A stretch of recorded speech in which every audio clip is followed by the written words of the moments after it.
Hi students, welcome to Jayadev academy. మనం అసలైనటువంటి అంశంలోకి వచ్చేసామండి. ఎగ్జామినేషన్ పాయింట్ ఆఫ్ వ్యూలో ఇండియన్ కాన్స్టిట్యూషన్ అనేది వెరీ వెరీ ఇంపార్టెంట్ అని మనకు తెలుసండి. ప్రతి ఎగ్జామ్ లోనూ ఇండియన్ కాన్స్టిట్యూషన్ అనేది ఉంటుంది. ఎందుకంటే మనం ఉద్యోగం పొందిన తర్వాత ఆ ఉద్యోగంలో రాణించాలంటే ఇండియన్ కాన్స్టిట్యూషన్, భారత రాజ్యాంగము ప్రతి ఉద్యోగికి అవసరమని, దానిలో ఉన్నటువంటి నాలెడ్జ్ ని పరీక్షించడానికే మనకి ఈ ఎగ్జామ్ లో ఒక అంశంగా ఇచ్చారండి. అయితే ఈ వీడియోలో మీకోసం నేనేం చెప్పబోతున్నానంటే, మీకు తెలుసా టైటిల్ ఎందుకు పెట్టానంటే, గతంలో గనక ఎగ్జామినేషన్ ప్రీవియస్ పేపర్స్ గనక మనం పరిశీలించినట్లయితే అందులో అన్ని ఆర్టికల్ బేస్డ్ గా క్వశ్చన్స్ అయితే పరీక్షించే విధానం ఉందండి. గత ప్రశ్న పత్రాలు కనుక చూసినట్లయితే అక్కడక్కడ ఈ వార్డ్స్ అనేవి మనకి కనపడతా ఉంటాయి. What is meant by ultra wires అని గతంలో ప్రశ్న అయితే రావడం జరిగింది. అల్ట్రా వైర్స్ అంటే ఏమిటి, మరియు లోకస్ స్టాండీ, ఇలాంటివన్నీ, ఈ రెస్ జుడికేటా, ఇలాంటివన్నీ భారత రాజ్యాంగంలో ఒక టెక్నికల్ టెర్మినాలజీ అన్నమాట. మనం ఏం చేస్తామంటే కష్టపడి రాజ్యాంగంలో ఉన్న ఆర్టికల్స్, వాటికి వేటికి సంబంధించినవి, లేకపోతే మ్యాచ్ ద ఫాలోయింగ్, ఇలాంటివన్నీ కష్టపడి చదువుతూ ఉంటాం. అయితే అప్పుడప్పుడు ఇలాంటి ప్రశ్నలు కూడా భారత రాజ్యాంగానికి సంబంధించిన టెక్నికల్ వర్డ్స్ కూడా రావటం అనేది జరుగుతుంది. కాబట్టి ఈ ప్రశ్నలు గనక ఎవరైతే ఆన్సర్ చేయగలుగుతారో వాళ్ళకి ఉద్యోగం వచ్చేటటువంటి అవకాశం ఇంకా మెరుగవుతవి. అయితే ఈ వీడియోలో భారత రాజ్యాంగం రివ్యూ ఎందుకు చెప్తున్నాం అంటే, పోలీస్ డిపార్ట్మెంట్ కి ముఖ్యంగా రాణించాలంటే పోలీస్ డిపార్ట్మెంట్ లో కంపల్సరీగా ఎస్ఐ కావచ్చు, కానిస్టేబుల్స్ కావచ్చు, కంపల్సరిగా ఇండియన్ కాన్స్టిట్యూషన్ మీద వారికి పరిజ్ఞానం అనేది చాలా అవసరము. కాబట్టి ఇండియన్ కాన్స్టిట్యూషన్ అనేది మేజర్ సబ్జెక్ట్ గా ఉంటుందన్నమాట ఎవరికైతే డిపార్ట్మెంట్ కి, యూనిఫామ్ వారికి. కాబట్టి మీరు కూడా వీటిలో ఎక్కువ పరిజ్ఞానం సంపాదించడం వల్ల రానున్న ఎగ్జామ్ కి సమాయత్తం అవుతారు. ఈ వేలో కూడా మీరు చదవాల్సిన అవసరం అయితే ఉంది అని చెప్పడానికే ఈ వీడియో మీకు చేయడం జరిగిందండి. స్కిప్ చేయకుండా వింటే నేను చెప్పేటువంటి దీని యొక్క ఇంపార్టెన్స్ అనేది, ఎగ్జామినేషన్ ఓరియంటెడ్ ఇంపార్టెన్స్ మీకు అర్థమవుతుంది. కేవలం 10-15 నిమిషాల్లోనే ఎలా ప్రిపేర్ అయితే ఆప్టిమమ్ మార్క్స్, ఎక్కువ మార్క్స్ మనం పొందడానికి అవకాశం ఉంటుంది అనేది చెప్పడానికే, స్కోప్ చెప్పడానికే ఈ వీడియో మీకోసం చేస్తున్నామండి. చూడండి, ప్రీవియస్ క్వశ్చన్ పేపర్ లో కనుక చూసినట్లయితే అల్ట్రా వైరస్ అంటే ఏమిటి అనేసి ప్రశ్న రావడం జరిగిందండి. ఇది ఈ లాంగ్వేజ్ మొత్తం, ఈ వర్డ్స్ మొత్తం ఏ భాషకు సంబంధించినవి, ఇవన్నీ మన భాషకు సంబంధించినట్టుగా ఉండవండి. అక్కడక్కడ కొన్ని టెర్మినాలజీ ఇంగ్లీష్ ఉంది. అయితే ఇవి మాత్రం చూస్తే లాటిన్ భాషకు సంబంధించిన వర్డ్స్ అన్నమాట. లాటిన్ వర్డ్స్ అన్నమాట. కాబట్టి ఈ లాటిన్ వర్డ్స్ కి కరెక్ట్ మీనింగ్ ఏంటి, భారత రాజ్యాంగం ఇవి అక్కడక్కడ ఉపయోగించడం జరిగింది. కాబట్టి వీటికి మీనింగ్ ఏంటి, వీటి యొక్క పదాల యొక్క అర్థం ఏంటి అనేసి మిమ్మల్ని లోతుగా మీ పరిజ్ఞానాన్ని పరీక్షించడానికి రూపొందించినటువంటి పేపర్సే ప్రీవియస్ పేపర్స్. రానున్నాయి కూడా వీటి మీద ఖచ్చితంగా ఫోకస్ చేసే అవకాశం ఉంది. కాబట్టి వీటి గురించి ఒక విపులంగా, డీటెయిల్డ్ గా ఈ వీడియోలో మనం చదువుకుందామండి. అల్ట్రా వైర్స్ అంటే ఏమిటి అనేసి మనం చూసినట్లయితే, అల్ట్రా వైర్స్ ఇది ప్రీవియస్ క్వశ్చన్ లో ఉందండి. చూడండి, అల్ట్రా వైర్స్ అనేది మీరు నిరంతరం ఎగ్జామ్స్ రాస్తుంటే ఈ ప్రశ్న అయితే కనపడుతుంది అనమాట. అల్ట్రా వైర్స్ అనేది లాటిన్ వర్డ్ అనేసి మనం చెప్పుకున్నాం. లాటిన్ వర్డ్ ఇది ఎక్కడి నుంచి డెరైవ్ చేశారు, తీసుకొచ్చారంటే లాటిన్ లాంగ్వేజ్ నుంచి తీసుకొచ్చారండి. అల్ట్రా వైర్స్ అంటే చూడండి, దాని యొక్క పరిధి, మీనింగ్ మాట్లాడదాం. ఒక సంస్థకు కానీ, ఒక ప్రభుత్వానికి ఒక నిర్దిష్టమైన, ఒక స్టిపులేటెడ్, ఒక నిర్దిష్టమైనటువంటి అధికారాన్ని ఇవ్వటం జరుగుతుంది. అధికారము అంటే కొంత అధికారం అనేది ఇవ్వడం జరిగింది. ఒక నిర్దిష్టమైనటువంటి అధికారం ఇవ్వడం అనేది జరుగుతుంది. అయితే ఇక్కడ అల్ట్రా వైర్స్ మీనింగ్ ఏంటంటే, అంతవరకు ఓకే, కానీ ఆ సంస్థ, ఆ ప్రభుత్వం అనేది అంతకు మించినటువంటి అధికారానికి సంబంధించినటువంటి చట్టాలు గనక వేయిస్తే, ఆ చట్టాలు మరియు నియమాలు మరియు కొత్తగా బైలాస్ గనక రూపొందిస్తే అలాంటి విధానాన్ని అధికారానికి మించి వేసినటువంటి విధానాన్ని అల్ట్రా వైర్స్ అనేసి లాటిన్ లో అంటారు. సింపుల్ గా జడ్జి గారికి అల్ట్రా వైర్స్ అంటారు. దానికి సంబంధించినటువంటి కేసుకు సంబంధించిన జడ్జిమెంట్ అంటే ఇమీడియట్ గా ఆ సంస్థ ప్రభుత్వం అధికారానికి మించి ప్రవర్తిస్తుంది, అధికారానికి మించి చట్టాలు వేసింది, నియమాలు వేసింది, బైలాస్ వేసింది అనేసి జడ్జి గారికి తెలిసిపోతుంది. సింపుల్ సింగిల్ వర్డ్ లో ఇదనేది తెలిసిపోతుంది. కాబట్టి అల్ట్రా వైర్స్ అనేది దానికి అర్థము. బియాండ్ ద లిమిట్స్ అనేది దాటతాము. కాబట్టి ఈ వార్డ్ చూడండి, దీనికి సంబంధించినటువంటి ఈ డిస్కషన్స్ అయితే ఇవ్వడం ఇక్కడ మనం చూడండి. ఇవి ఎగ్జామినేషన్ పాయింట్ ఆఫ్ వ్యూలో ఇలాంటివి ఇంపార్టెంట్ అనేసి మీకు చెప్తున్నానండి. ఇక నెక్స్ట్ కనుక చూసినట్లయితే లోకస్ స్టాండే, లోకస్ స్టాండే ఇది లోకస్ స్టాండై, లోకస్ స్టాండై అనేది రెండో వర్డ్ అండి. This word also derived from Latin, Latin నుంచి యు వర్డ్స్ కూడా తీసుకురావడం జరిగింది. లోకస్ స్టాండై అంటే ఒక చర్య వల్ల ఏ వ్యక్తికైతే నష్టము అన్యాయం జరుగుతుందో ఆ వ్యక్తి డైరెక్ట్ గా కోర్టుని సంప్రదించేటటువంటి హక్కునే లోకస్ స్టాండై అనేసి అంటారు. ఏ వ్యక్తికైతే సపోజ్ ప్రాథమిక హక్కుల్లో గనక భంగం కలిగింది, ఆ వ్యక్తి సుప్రీంకోర్టుని హైకోర్టును కూడా ఆశ్రయించవచ్చు. హైకోర్టుకు వచ్చేసరికి 226, సుప్రీంకోర్టుకు వచ్చేసరికి 32 ఆర్టికల్స్ ప్రకారము ఆ వ్యక్తి హైకోర్టును గాని సుప్రీంకోర్టును గాని లో వ్యాజ్యం వేసి ఆ వ్యక్తి తన గురించి తనకు జరిగిన అన్యాయం తెలియచేసేదే లోకస్ స్టాండై. ఏదైతే 13వ ఆర్టికల్ అయితే మనకు తెలుసండి, ప్రాథమిక హక్కులకి వ్యతిరేకంగా వేయబడే చట్టాలేవి చల్లని డైరెక్ట్ గా చెప్పేటువంటి ఆర్టికల్ ఏదంటే 13. 226 వచ్చేసరికి ఈ ప్రాథమిక హక్కులు సంరక్షించుకోవడానికి అవకాశం కల్పింది హైకోర్టుకి ఈ ఆర్టికల్ ద్వారా వెళ్ళవచ్చు. అలానే సుప్రీంకోర్టుకి వచ్చేసరికి 32వ ఆర్టికల్ ద్వారా మనం వ్యాజ్యం వేయొచ్చు అనేసి ఈ 3 ఆర్టికల్ తెలియజేస్తున్నాయండి. అంటే మీ అందరూ తెలుసు, ఎవరన్నా కొత్త వారికి తెలియదు అనేసి ఇక్కడ నేను చెప్పడం జరుగుతుందండి. సరే, ఇక్కడ లోకస్ స్టాండై అంటే మనం ఏం చెప్పుకున్నాం, ఏ వ్యక్తికైతే ఒక చర్య వల్ల నష్టం జరుగుతుందో అన్యాయం జరుగుతుందో ఆ వ్యక్తి డైరెక్ట్ గా హైకోర్టుని సుప్రీంకోర్టుని వ్యాజ్యం వేసి తన వాదనను వినిపించుకోవడానికి అవకాశం కల్పించిందే లోకస్ స్టాండై. అయితే ఇక్కడ ఒక చిన్న ఎగ్జామ్షన్, మినహాయింపు అనేది ఇవ్వడం జరిగింది. ఎందుకు ఇవ్వడం జరిగింది, ఆ వ్యక్తి హైకోర్టు సుప్రీంకోర్టుకి వెళ్ళాలంటే కొంచెం ధనము, ఆస్తి అంటే ఐ మీన్ డబ్బులు, మనీ అనేది కావాలి, కొంతమందికి ఉంటుంది. కానీ పేదరికం వల్ల అన్యాయం జరిగినటువంటి వ్యక్తి దగ్గర కోర్టుకి వెళ్ళగలిగేటటువంటి అవకాశం అయితే తక్కువగా ఉంటుంది. అట్లనే కొంతమంది హక్కులు కోల్పోవడం కూడా జరుగుతుంది. ఎలా, అజ్ఞానం వలన మరియు నిరక్షరాస్యత అంటే చదువుకోకపోవడం అన్న నిరక్షరాస్యత, ఈ కారణాల ద్వారా వీళ్ళు హైకోర్టుకి సుప్రీంకోర్టుకి వెళ్ళలేకపోవచ్చు. కానీ వారికి జరిగింది అన్యాయమే. అలా కొంతమంది సమాజంలో ఉన్నటువంటి మంచి వ్యక్తులు వీరి ద్వారా ప్రజా ప్రయోజనం అనుకుంటే, ప్రజలకు ఉపయోగపడుతుంది అనుకుంటే అలాంటి అంశాలను హైకోర్టులను సుప్రీంకోర్టులను వ్యాజ్యం వేయడానికి అవకాశం అనేది కల్పించగలిగింది అనమాట. గతంలో వచ్చేసరికి లోకస్ స్టాండై రూల్ ప్రకారం ఆ వ్యక్తే వెళ్ళాలి.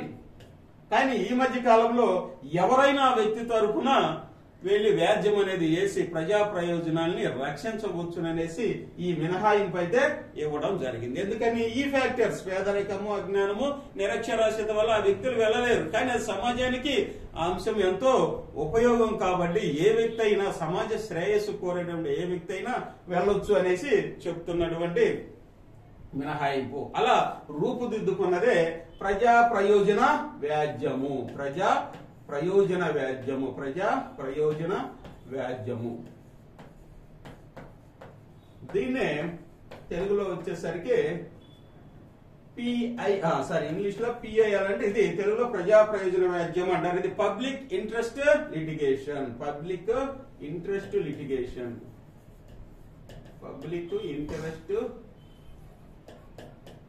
లిటిగేషన్ అనేసి చెప్పడం జరిగింది. ఇది మన భారత రాజ్యాంగంలో రాయబడి ఉందా? మన భారత రాజ్యాంగము తయారు చేసినప్పుడు పిఐఎల్ అనే భావన ఉందంటే లేదు. ఈ మధ్య కాలంలో తీసుకొచ్చినటువంటి ఒక అంశము. ఇది ఎక్కడ రూపుదిద్దుకున్నది? Very very important. ఈ ప్రజా ప్రయోజన వ్యాజ్యము పిఐఎల్ అనేది మనకి ఇచ్చామండి. ఎక్కడైతే రూపుదిద్దుకుందంటే ఇది అమెరికాలో రూపుదిద్దుకున్నటువంటి భావన. అమెరికాలో రూపుదిద్దుకున్నటువంటి భావన ఈ ప్రజా ప్రయోజన వ్యాజ్యము సమాజ శ్రేయస్సు వ్యాజ్యం అని కూడా వచ్చు. దాన్ని పబ్లిక్ ఇంట్రెస్ట్ లిటిగేషన్ అని కూడా వచ్చింది. అమెరికాలో రూపుదిద్దుకొని ఆస్ట్రేలియాలో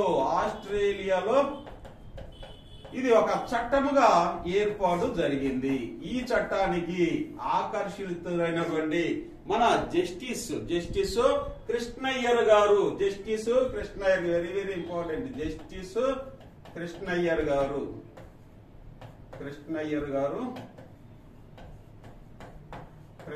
గారు ఈ భావనకి సమాజ శ్రేయస్సు ఉంది కాబట్టి ఈ భావనకి ఆకర్షితులయ్యి మన ఈ జడ్జిమెంట్ అంటే సుప్రీంకోర్టు మన న్యాయ వ్యవస్థలో కూడా తీసుకురావడానికి అవకాశం ఏర్పరిచినటువంటి జస్టిస్ ఎవరైనా మొట్టమొదటిసారిగా కృష్ణయ్యర్ గారు. దీన్ని అభివృద్ధి పరిచినటువంటి వ్యక్తి, దీనికి మూలకారకుడైనటువంటి వ్యక్తి ఎవరంటే justice PN Bhagwati. Justice PN Bhagwati గారు. అలాగే ఆ తర్వాత జస్టిస్ చంద్రచూడ్. ఈ ఎగ్జామినేషన్ పాయింట్ ఆఫ్ లో వెరీ వెరీ ఇంపార్టెంట్ అండి, వెరీ వెరీ ఇంపార్టెంట్. పిఐఎల్ భావన్ని అభివృద్ధి చేసినటువంటి జస్టిస్ ఎవరు? PN Bhagwati. Justice PN Bhagavati.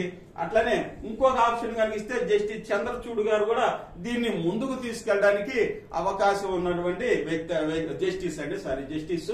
అలాగే ఇది రావడానికి ఆ భావన పట్ల ఆకర్షితులైనటువంటి జస్టిస్ ఎవరంటే కృష్ణయ్యర్. కాబట్టి పబ్లిక్ ఇంట్రెస్ట్ లిటిగేషన్ అనేది ప్రజా ప్రయోజన వ్యాజ్యము అంటే స్కోప్ అంటే ప్రజా ప్రయోజనం అంటే సమాజానికి అది మేలు కలుగుతుంది అనేటువంటి ఉద్దేశం ఉన్నప్పుడు మాత్రమే ఈ వ్యాజ్యాన్ని వేయాలి. అట్లా వ్యక్తిగతం అంటే ఏదో ఒక వ్యక్తికి అవకాశం ఉండి సమాజానికి అది అన్యాయం జరిగిన అంశాలైతే ప్రభుత్వం న్యాయస్థానం అది స్వీకరించదు. కొన్ని సందర్భాల్లో ఎవరు ప్రజా ప్రయోజన వ్యాజ్యం అయినప్పుడు సుప్రీంకోర్టు లేదా హైకోర్టు సుముటోగా తీసుకుంటుంది కేసులు. ఇది ప్రజా ప్రయోజన వ్యాజ్యము, ప్రజా ప్రయోజనం ఉంది కాబట్టి ఇది ఈ అంశాన్ని చేరిస్తే బాగుంటుందనేసి సుప్రీంకోర్టు హైకోర్టే సుముటోగా కొన్ని కేసులు అయితే తీసుకోవడం జరిగిందండి. ఇది లోకస్ స్టాండ్ కి సంబంధించినటువంటి అంశము. ఇక్కడ లోకస్ స్టాండ్ ఏం చెప్పామండి? ఈ ఆర్టికల్స్ ప్రకారం ప్రాథమిక హక్కులకి ఎవరైతే భంగం కలుగుతుందో ఆ వ్యక్తి డైరెక్ట్ గా కోర్టుల్ని సంప్రదించి కోర్టులో వ్యాజ్యం వేసుకొని అతనే ఆ వ్యాజ్యాన్ని కంప్లీట్ చేసుకోవాలి. అయితే కొన్ని ఎగ్జామ్షన్స్ ఇవ్వడం ద్వారా ఎవరైతే ప్రజా ప్రయోజనం ఉందో ఏ వ్యక్తి అయినా సమాజ శ్రేయస్సు కోరే వ్యక్తి ఉన్నారో వారు ప్రజా ప్రయోజనం ద్వారా కోర్టుల్లో వేయవచ్చు అనేసి చెప్తుంది. ఆ భావం ద్వారా వచ్చిందే పిఐఎల్. ఇది కైండ్ ఇన్ఫర్మేషన్. పిఐఎల్ అనేది రాజ్యాంగంలో ఎక్కడా ప్రవేశపెట్టలేదు, ఎక్కడ రాయబడలేదు. ఈ మధ్యనే వచ్చినటువంటి ఒక అడ్వాన్స్డ్ అంశంగా చెప్పొచ్చు. యుఎస్ఏలో అది భావన వచ్చింది, ఆస్ట్రేలియాలో చట్టం ఉంది. ఇలా దీనికి సంబంధించిన అంశం అండి. ఇక నెక్స్ట్ కనుక చూసినట్లయితే రెస్ జూడికేడా.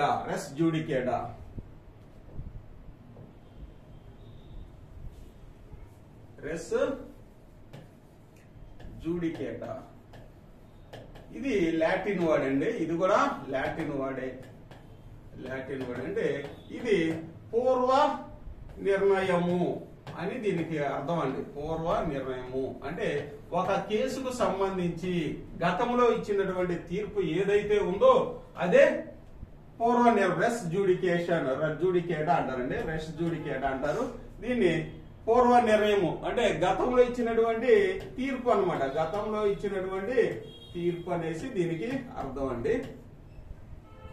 అయితే ఒక కేసుకు సంబంధించి ఒకసారి జడ్జిమెంట్ అయిపోయిన తర్వాత, ఒకసారి తీర్పు జడ్జిమెంట్ అయిపోయిన తర్వాత మళ్ళీ అదే కేసుకు సంబంధించి మళ్ళీ పునరావృతం చేయడానికి అదే అంశాలు అందులో ఉంటే అలా చేయకూడదు అని చెప్పేది ఏంటంటే రెస్ జూడికేటా. రెస్ జూడికేటా అనేసి ఈ లాటిన్ వర్డ్ అండి. ఇది కూడా ఎగ్జామినేషన్ పాయింట్ ఆఫ్ లో వెరీ వెరీ ఇంపార్టెంట్. దానికి పూర్వ నిర్ణయమే సముచితము అని చెప్పేదే రెస్ జూడికేటా. ఇంకా నెక్స్ట్ వన్ వస్తే జూస్ సోలి. చూద్దాం ఏముందో ఒకసారి. చూడ జూస్ సోలి, జూస్ శాంగ్విన్స్.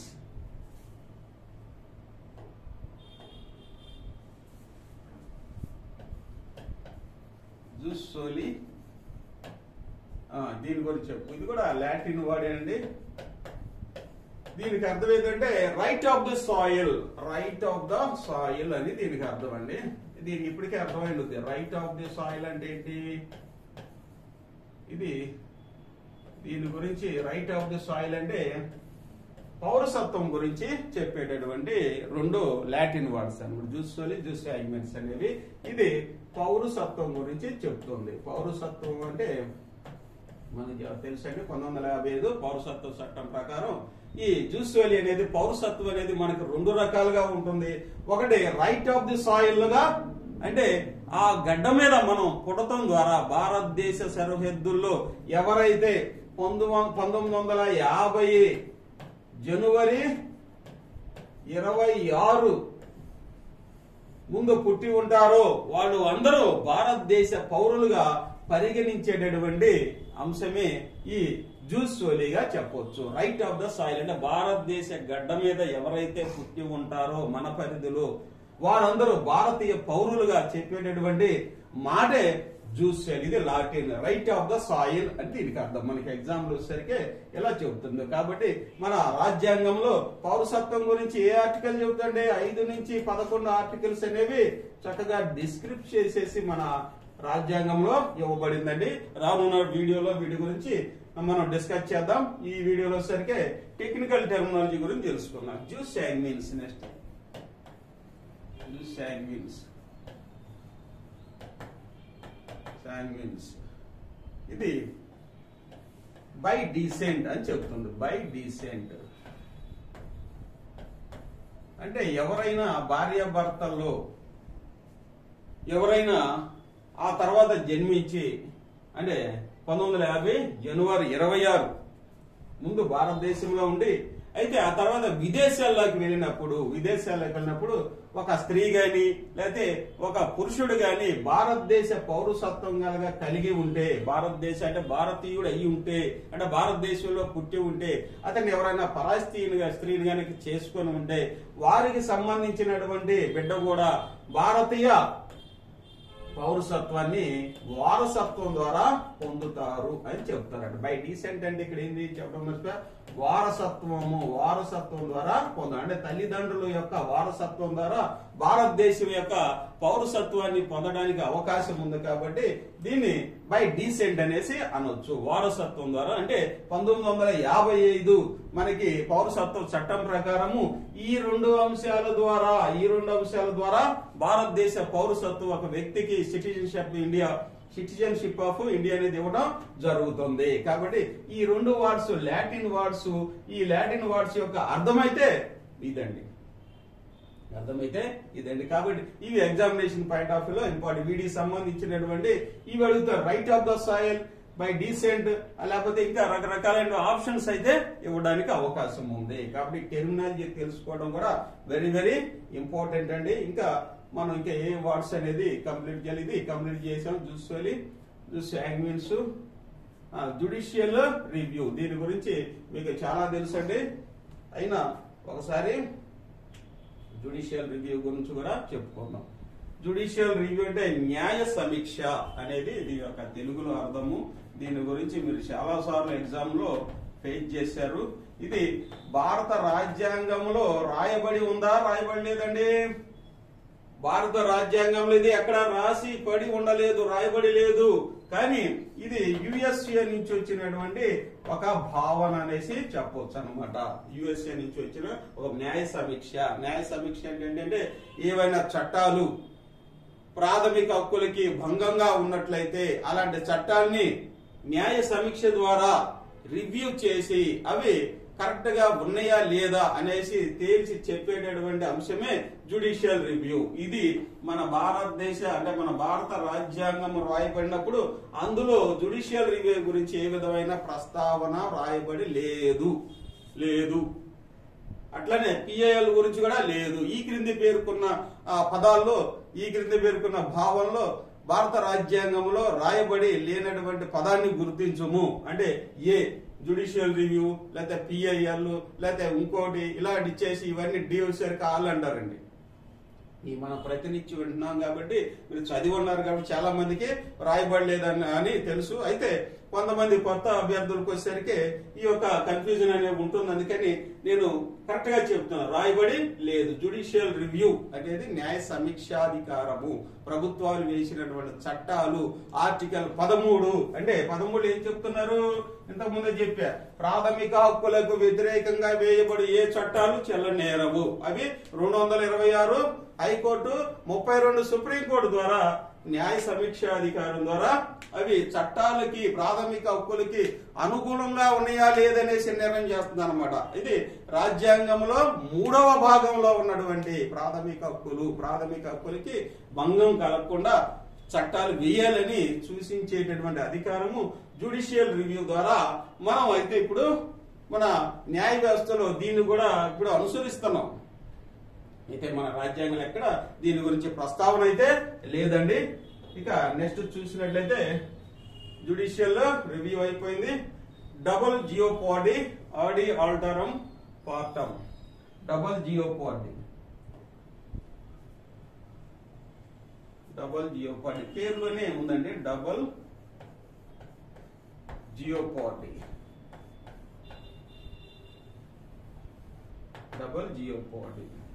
అంటే ఒక నేరానికి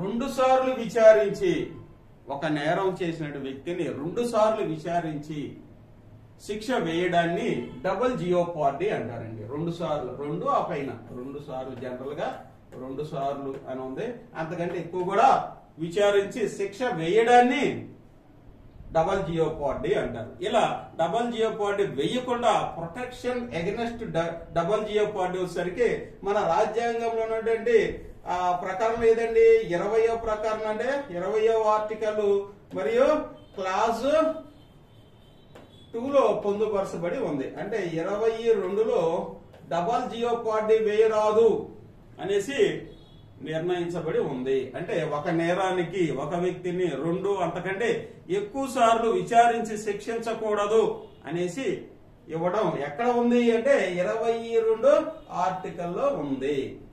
20 ఆర్టికల్ సబ్ క్లాజ్ 2లో ఈ అంశం అయితే పొందుపరిచి ఉంది. అయితే డబల్ జియోపార్డీ అంటే అర్థం ఏంటి, ఇక్కడ టెక్నికల్ టర్మ్ ప్రకారం ఒక నేరానికి 2 అంతకంటే ఎక్కువ సార్లు విచారించి శిక్ష వేయడాన్ని డబుల్ జియోపార్డీ అంటారు. రాజ్యాంగంలో 22లో అలా వేయకూడదు. ఒక నేరానికి ఒకేసారి విచారించి ఒకేసారి శిక్ష వేయాలి అనేసి తెలియచెప్పేది 22 అండి. 22లో ఇవ్వడం జరిగింది. ఇది డబుల్ జియోపార్డీకి సంబంధించినటువంటి అంశం అండి. ఇక లాస్ట్ వన్ వచ్చేసరికి చూద్దాం, ఆడి ఆల్టరమ్ పార్టమ్. ఆడి ఆల్టరమ్ పార్టమ్.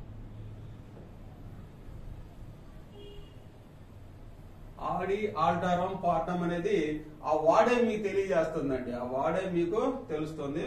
అంటే ఆడి ఆల్టరమ్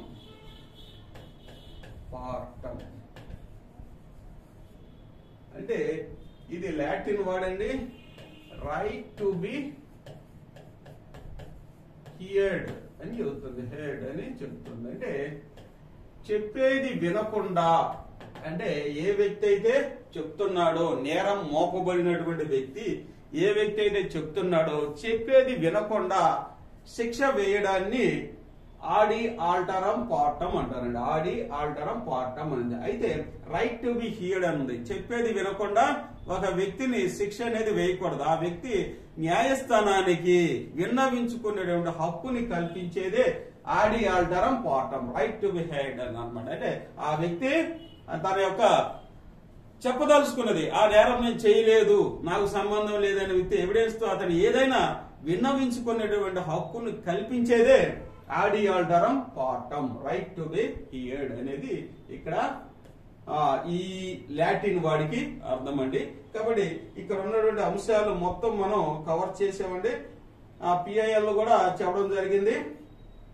ఇది కూడా మొత్తం కంప్లీట్ చేసాం. అలానే రానున్నటువంటి వీడియోస్ లో ఇంకా ఎగ్జామినేషన్ పాయింట్ ఆఫ్ వ్యూ లో ఇది ఫస్ట్ వీడియోనండి.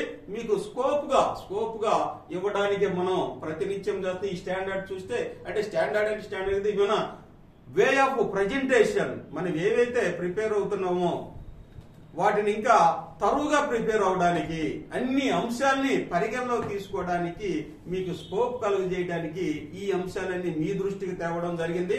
గతంలో అనేకమైన ఎగ్జామ్స్ రాయటం వల్ల మాకు కూడా దీని మీద మంచి అవగాహన అయితే ఉంది. కాబట్టి మన జయదేవ్ అకాడమీ తరఫున మీకు మంచి పరిజ్ఞానం ఉన్నటువంటి సబ్జెక్టు, డెప్త్ ఉన్నటువంటి విధంగా ప్రశ్నలు అయితే రూపకల్పన చేసామండి. ముఖ్యంగా పోలీస్ డిపార్ట్మెంట్ కి, ఎస్ఐ కానిస్టేబుల్ కి ప్రిపేర్ అయ్యే ప్రతి అభ్యర్థికి ఇండియన్ కాన్స్టిట్యూషన్ లో ఒక్క మార్కు కూడా మిస్ అవ్వకుండా మంచి పకడ్బందీగా సబ్జెక్ట్ ఓరియంటెడ్ గా ప్రిపేర్ చేస్తున్నామని ఇప్పుడే మీకు అర్థమైంది. ఇవే క్వశ్చన్స్ గ్రూప్ 1 ఏపీపీఎస్సీ, టీఎస్పీఎస్సీ, అలాగే డిఎస్సి, ఆర్ఆర్బి కూడా బ్రహ్మాండంగా ఉపయోగపడతాయండి. ఇవన్నీ ఒకే గొడుగు కిందకి తీసుకొచ్చి మనం చదువుకోవచ్చు. మీరు ఉద్యోగం పొందాలి, పర్ఫెక్ట్ గా ఎస్ఐ కానిస్టేబుల్ పొందాలి అని మీరు నిర్ణయించుకుంటే మన జయదేవ్ అకాడమీతో జతకట్టండి, సబ్స్క్రైబ్ చేసుకోండి. కంపల్సరీగా మీ ఫ్రెండ్స్ కూడా షేర్ చేయడం ద్వారా మనం మంచి సబ్జెక్టు, ఎగ్జామినేషన్ ఓరియంటెడ్ లో సబ్జెక్ట్ అనేది మీ ముందుకు తీసుకొస్తున్నామండి. అంతా కాంపిటేటివ్ ఓరియంటెడ్ ఫ్యాకల్టీ ఉన్నారండి మనకి. వారి ద్వారా కాంపిటీషన్ లో మంచి మార్కులు పొందడానికి ప్రతినిత్యం సబ్జెక్ట్ ఓరియంటేషన్ మీకు అందించడం జరుగుతుంది. ఇప్పటి వరకు మన వీడియో పరిశీలించినందుకు మీ అందరికీ ధన్యవాదాలండి. అట్లనే మీ ఫ్రెండ్స్ కూడా షేర్ చేయండి. మంచి ఉద్యోగాన్ని సాధిద్దాం జయదేవ్ అకాడమీ ద్వారా.